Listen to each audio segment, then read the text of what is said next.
എന്നുള്ളതാണ് ഇപ്പോൾ ഉണ്ടായിട്ടുള്ള നഷ്ടം. എന്തുകൊണ്ടാണ് കോട്ടയം മെഡിക്കൽ കോളേജിൽ ഇങ്ങനെ സംഭവിക്കുന്നത്? താങ്കൾ അവിടെ ദൈനംദിനം കാര്യങ്ങൾ കാണുന്ന ആളാണല്ലോ. എന്തുകൊണ്ടാണ് ഇത് സംഭവിച്ചത്?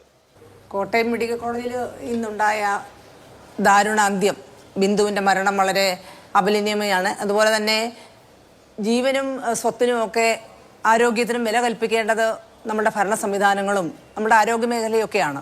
പക്ഷേ കോട്ടയം മെഡിക്കൽ കോളേജിൽ ഒത്തിരിയേറെ കാര്യങ്ങൾ അശാസ്ത്രീയമായിട്ട് നടക്കുന്നുണ്ട്. ആ ബിൽഡിംഗ് 2013 അത് ഡിമോളിഷ് ചെയ്യണമെന്ന് നേരത്തെ പറഞ്ഞിട്ടുള്ളതാണ്.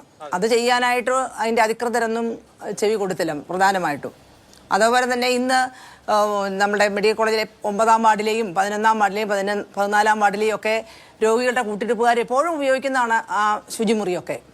അവരുടെ ദൈനംദിന ആവശ്യങ്ങളെല്ലാം അവിടെ നിറവേറ്റുന്നതാണ്. ആ സാഹചര്യത്തിൽ അധികൃതർ കണ്ടില്ല കേട്ടില്ല എന്നൊക്കെയുള്ള ഒരു നയം സ്വീകരിച്ചതും വളരെ ബുദ്ധിമുട്ടാണ്. പല പല കാരണങ്ങൾ അതിൻ്റെ പിന്നിലുണ്ട്. ഇന്ന് നടന്ന സംഭവത്തിൽ ഒരു മാനുഷിക പരിഗണന ആരും കൊടുത്തില്ല. അത് മെഡിക്കൽ കോളേജിലെ അധികൃതരോ ജനപ്രതിനിധികളോ പൊതുസമൂഹമോ ഒന്നും. അവിടെ അത് ഇടിഞ്ഞു വീണപ്പോൾ ആർക്കെങ്കിലുമൊക്കെ മാനുവലായിട്ടുള്ള കാര്യങ്ങൾ പെട്ടെന്ന് ആ ഒരു സ്ഥലത്തേക്ക് മെഷീൻസ് ഒന്നും കയറാൻ മേല, ഇടുങ്ങിയ ഒരു ഭാഗമാണ്. കാരണം 2 വർഷം മുമ്പ് ഇതുപോലെ തന്നെ ഒരു സംഭവം അവിടെ ഉണ്ടായതാണ്. അന്നേരമൊക്കെ ജനപ്രതിനിധിയായി ഞാൻ മിക്കവാറും സമയങ്ങളിൽ എൻ്റെ ഡിവിഷനിലെയാണ് രോഗികൾ വരുന്ന ആശുപത്രിയാണ്. അപ്പം ആ 2 വർഷം മുമ്പ് ഇതുപോലെ തന്നെ ഒരു പ്രശ്നം ഉണ്ടായതാണ് ഈ കെട്ടിടത്തിന്റെ വേറൊരു ഭാഗത്ത്. അപ്പോൾ അന്നും അത്രമാത്രം സീരിയസ് ആയിട്ട് കാണുന്നില്ല ഈ കാര്യങ്ങൾ. അതാണ് ഏറ്റവും പ്രധാനമായിട്ട്. ഇന്ന് അതുപോലെ തന്നെ വേറൊരു കുട്ടി, വയനാട്ടിൽ നിന്ന് ഒരു കുട്ടിക്കും ദാരുണമായിട്ടുള്ള ഒരു അന്ത്യം ഉണ്ടായില്ലെങ്കിൽ പോലും ഓപ്പറേഷൻ തിയേറ്ററിൽ വൈകുന്നേരം ഞാൻ ആ കുട്ടിയുടെ അമ്മയെ കണ്ടു. അവരുടെയൊക്കെ ചങ്ക് പൊളിയുന്ന കാര്യങ്ങളാണ്. കാരണം കൂട്ടിരിപ്പുകാർ രോഗികൾക്ക് മാത്രമല്ല കൂടെ ഇരിക്കുന്നവർക്കും അവരുടെ ബന്ധുക്കൾക്കും ഒക്കെയാണ് ഇങ്ങനെയുള്ള അതിദാരുണമായ കാര്യങ്ങൾ. പ്രധാനമായിട്ടും ഇപ്പം ഇവിടെ പറഞ്ഞതുപോലെ തന്നെ 56 വിദഗ്ധ ഡോക്ടർമാരുടെ ദൗർലഭ്യമുണ്ട് അവിടെ.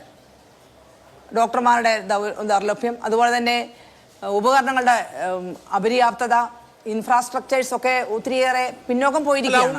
കേരളത്തിലെ ഏറ്റവും വലിയ മെഡിക്കൽ കോളേജാണ്. കേരളത്തിലെ 3ാമത്തെ മെഡിക്കൽ കോളേജാണ്. 1964 സ്ഥാപിച്ചതാണ്. ശരിയാണ്. പക്ഷെ ഇവിടെ ശ്രീമതി റോസമ്മ ഈ കാലയളവിൽ 2013 ഈ ഡിമോളിഷ് ചെയ്യണം എന്നാണ് താങ്കൾ പറഞ്ഞത്. ശരിയാണ്. ഈ കെട്ടിടം, അതായത് ഈ കെട്ടിടം ഉപയോഗിക്കാൻ പാടില്ല, ഇത് അപകടം വരുത്തിവെക്കുന്ന കെട്ടിടമാണെന്ന് 2013 റിപ്പോർട്ട് ഉണ്ടായിട്ട് അതിനുശേഷം ആ കാലം മുതൽ നോക്കുകയാണെങ്കിൽ 3 ആരോഗ്യമന്ത്രിമാർ, 3 സർക്കാരുകൾ ഇവിടെ ഉണ്ടായിട്ടുണ്ട്.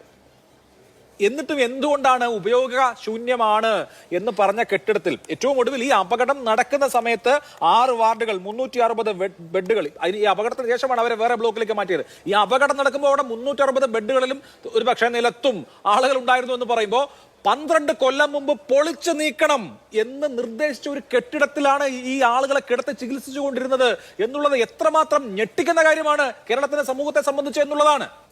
കാരണം പ്രധാനമായിട്ടും മനുഷ്യത്വത്തോട് ചേർന്ന് പോകുന്ന പ്രക്രിയകളൊന്നും നമ്മുടെ നാട്ടിൽ നടക്കാറില്ല. അത് ആരോഗ്യ മേഖലയാകട്ടെ ഏത് സംവിധാനങ്ങളാകട്ടെ. അപ്പോൾ രോഗികൾക്ക് ആവശ്യമായ സാഹചര്യങ്ങളും അടിയന്തര സൗകര്യങ്ങളും കൊടുക്കാനായിട്ടുള്ള ഒരു വലിയ കാര്യപ്രാപ്തി തന്നെ അവിടെ ഇല്ല. കാരണം അതിനുള്ള സ്ട്രക്ചറൊക്കെ ഇല്ല. ഇപ്പം ഇവിടെ അതുപോലെ തന്നെ വേറൊരു കാര്യമുണ്ട്. ഇവിടെ ഒരു മെഡിക്കൽ വിദ്യാർത്ഥി ഫർഹാൻ ഇരിപ്പുണ്ട്. മെൻസ് ഹോസ്റ്റൽ, BBS സ്റ്റുഡൻസിൻ്റെ മെൻസ് ഹോസ്റ്റലും ഇതുപോലെ ഇടിഞ്ഞു പൊളിയാറായതാണ്. അവിടെയും അടിയന്തരമായിട്ടുള്ള നടപടി സ്വീകരിച്ച് ആ കുട്ടികളെ അവിടെ ഒന്ന് മാറ്റിയില്ലെങ്കിൽ ദാരുണമായ പ്രശ്നങ്ങൾ ഉണ്ടാകും. അതുപോലെ ഒരു സർജറി ബ്ലോക്ക് അവിടെ ഓൾറെഡി ഫിനിഷിംഗ് സ്റ്റേജിലാണ്, അല്ലെ ഫിനിഷ്ഡ് ആണ്. അവിടേക്ക് എത്രയും പെട്ടെന്ന് തന്നെ ആൾക്കാരെ മാറ്റാനുള്ള സംവിധാനങ്ങളൊക്കെ ഏറ്റെടുക്കേണ്ടത് ആരോഗ്യ മന്ത്രാലയവും അതുപോലെ തന്നെ കോട്ടയം മെഡിക്കൽ കോളേജും സംയുക്തമായിട്ട് ചേർന്നാണ്. അതിലുമുള്ള മെല്ലപ്പോക്കുകളൊക്കെ നമ്മുടെ പൊതു സംവിധാനത്തിന് ഒരു വെല്ലുവിളിയാണ്.